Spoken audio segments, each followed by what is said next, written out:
we can learn how to displace those fears. And the opposite of fear is faith.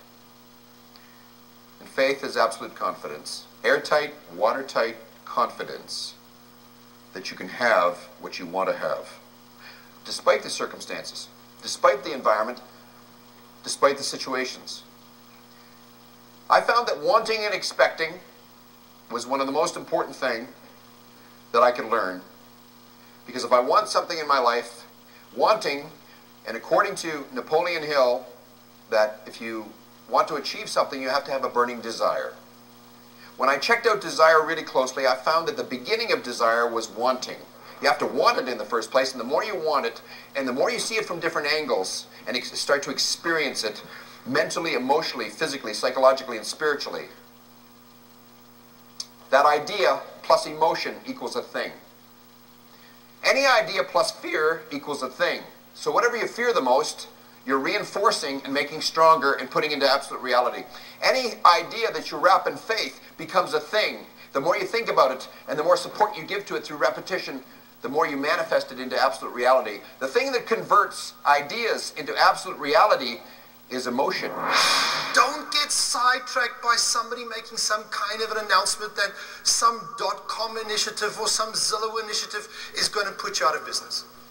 Remain true to the core focus of your company, your concept, the basics, everything, and you most likely will be successful. As we start to weave this little story that's completely fabricated, and we knit it into this bigger story, and then we start to make very critical choices based on this story in our head that isn't even true.